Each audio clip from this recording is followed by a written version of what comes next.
have pattern recognition. See the recurring elements in the stories and listen from the point of view of how you relate to them, how you find yourself in those stories. Attachment styles and the way we exist in context manifests in not just intimate settings or romantic settings, but it also has the same pattern, the same psychology when we relate to family, friends, jobs, when we relate to projects or products, our attachment to substances. They are all coming from the same psychology. So today, we're gonna bring up a couple of categories, a couple of boxes, because it can be really helpful to see that what you're doing has an actual pattern to it. And it doesn't necessarily mean that pattern is going to stay a fixed pattern. Just for the heck of it, 5 years ago, I did the 16 personality types test, and I came up as an INTJ. It doesn't matter what it means, just listen to the letters. But today, I did the same test again, and I came up as an ENFP. Out of 4 letters, 3 of them have changed in 5 years. And it's pretty much a momentary response to what's happening in your psyche right now. So when we talk about attachment styles, when you take personality tests, when somebody says that you are a this and that, it just means that at the moment, you are acting, behaving, thinking, feeling, identifying with one specific role. And how quickly and how fluently you change those roles, that's absolutely up to you. And I did say that it's a lot easier to change habits than change personalities, change identifications.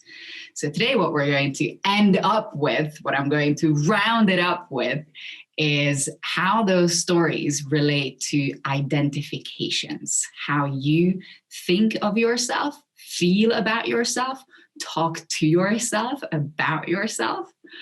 Because in the stories, it's not going to be relevant what happened. The relevant bit is how I interpreted it, what I was saying to myself about myself. So here is the worst online date I've ever been on. The one and only. I'm not going to have any more of those. The worst live date that I've been on, and the single worst day of my life. 2 of those are loosely connected to romantic feelings. One of them is completely unconnected to anything romantic or anything sexual, but our sexual center is also our emotional center. So however your sexual life is, it affects your emotional life. If your emotional life is shitty, your sex life, your intimate life is going to be pretty unsatisfying. So I'm going to go chronologically. The worst date that I've ever had as an in-person date. And I've never had one of those dates when I went on a blind date or I just met a person and I had to introduce myself. So we were already dating with this guy. And back then I was working on a cruise ship as a photographer. So I was technically living on a ship on the Bahamas. So it's not a big deal that it happened to be on the Bahamas. After that, I'm going to tell a story about Bethnal Green. So I went from straight up to straight down. I was cruising around the Bahamas, so we saw the same 5 ports each and every, 3 or 4 days. And one of my ports was Nassau, Bahamas. It's a beautiful island, absolutely gorgeous. And the boyfriend back at the time, he had the love language of giving gifts. And that's just not my love language. It just didn't translate for me. So whenever he said things like, we were living on a ship, so I've ordered strawberries for you. And the length that I had to go through for those strawberries to arrive to you. And I'm like, babe, you can get them in the supermarket. Why is it a big deal? I don't get it. And from his side, it was a lot of effort, a lot of investment. And for him, whatever he was doing, it translated completely differently than it was translating for me. I was quite dismissive with everything that he's done for me and to me. So when he asked that, have you been to Paradise Island? That's like a little island just off Nassau. I'm like, no, I haven't. And they have this massive hotel resort in Paradise Island. It's beautiful, but at the end of the day, it's a hotel, a casino, and a water park. There's nothing to it. None of those are things that I specifically enjoy.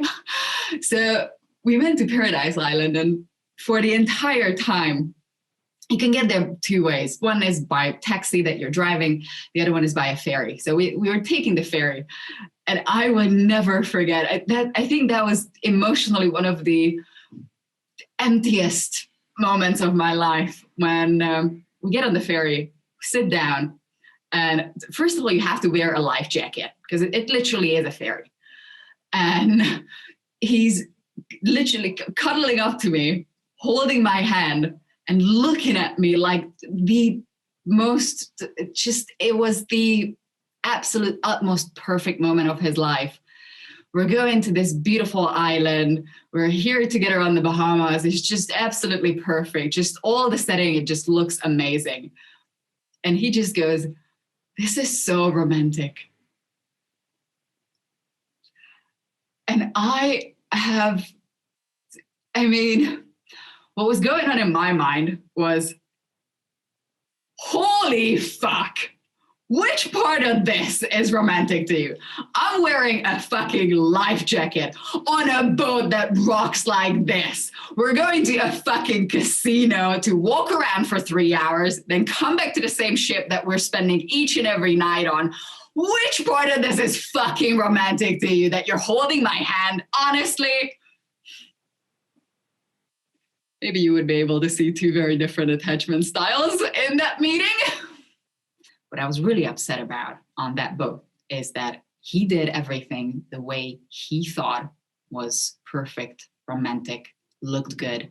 He did all the background work. He put all the energy in, and I saw none of that.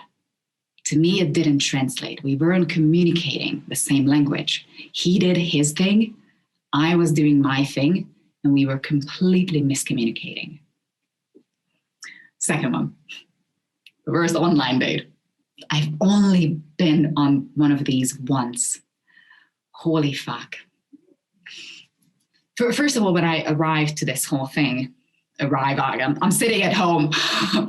when I log into this thing, it hits me how much sadness, desperation, and fakery is going around in this place. I felt like everybody is trying to look somehow, feel somehow, pretend that they are somebody, and they are none of those things. They're women with literally bottles of wine, like you can see in a bottle.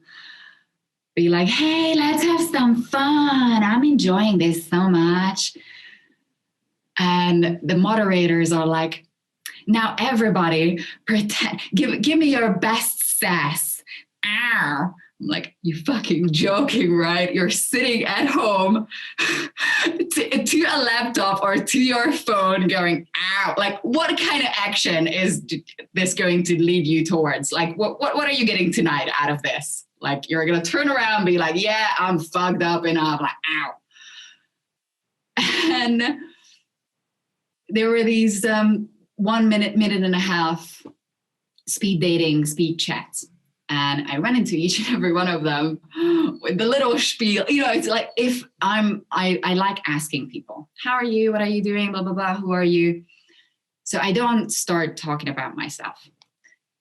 But if I'm asked that, what am I doing and who am I and blah, blah, blah, which on a dating situation is quite normal, I guess, then I do talk about it. So I did start with, I'm not really here to look for a relationship. Somewhere deep down inside in the back of my mind, I'm like, as soon as you see the faces, you're scanning them. You're like, am I interested in any one of you guys? No, okay, so this is work. So by the time I made up my mind in like the first 2 seconds, I'm like, yeah, I'm not attracted to any one of you guys. Then I'm like, okay, so what am I here for? well, I'm doing research. This is my job. And I'm just really interested. I've never done this before. First of all, when that exits my mind, immediately everybody is just energy drops, like sexual energy, just cog block immediately. And that's already a little bit disheartening. I'm like, like what do you expect? We are living in 2 different countries, probably continents. Like, what did you expect? What is this going to turn out to be? And then I do ask them that, what are you here for? What would you like to get out of this whole thing? Or what are you looking for in life? And there were men showing me like their vision boards that, look, I put up pictures of like beautiful women and good relationships and all that. Each and every one of them, it was like 4 or 5 guys that I went through, ended up saying something along the lines that they're looking for something genuine. They're looking for intimacy. They're looking for love. They're looking for a partner, not like a fucking Tinder date. I've only spent maybe 20 minutes ever downloading one of those swipey things, and it's horrible. And then you go back to the main room, and the moderators are still like, so did you have fun? Okay, let's do games now. Let's ask each other questions like, what's your favorite animal? What kind of cupcake would you be? Like, well, I asked 4 or 5 men in the first 30 seconds of ever meeting them that, what are you looking for in life? I still stand by that is a better icebreaker than what kind of cupcake would you be? And in general, in the dating world, I see something that probably kept me away from ever dating. We don't open up our hearts. And it's really strange for me. It really is. What's the worst that can happen if you admit that you feel lonely, that it would be so nice to just cuddle up to someone, that it would be really fucking nice to find the one person that loves you the way you love them, who doesn't want to cheat on you, let you down, kick you out, who is not clingy and not too distant? Wouldn't it be really fucking nice to just be kind to each other all the time? Wouldn't it be really safe and secure to wake up next to the same person, go to bed next to the same person, and each and every day feel like that you are loved, appreciated, supported, taken care of, and that you have somebody to take care of because you have so much love in you and you would love to give that? Wouldn't that be much nicer than pretending that we're having fun while you literally have to get drunk because you're so scared, you're so intimidated, and you're so lonely that you couldn't make it through the night without a drink or a bottle? It really made me sad immediately as I entered that group that, holy fuck, this is what's going on out there. And just because I don't really date, it doesn't mean that that energy doesn't affect all of us. They're the people that you're working with. They're the people that are smiling at you and serving you coffee or buying your product or talking to you or sitting next to you on the bus. And those are the feelings that they have inside, but they don't show to anybody. And they pretend that everything is fine. British are great at that. It's like, the weather is nice today. Yeah, there is weather today, isn't there? Oh, it's amazing. Ha, it's worse than yesterday. Well, it's London. What did you expect? Those are not the conversations that we want to have.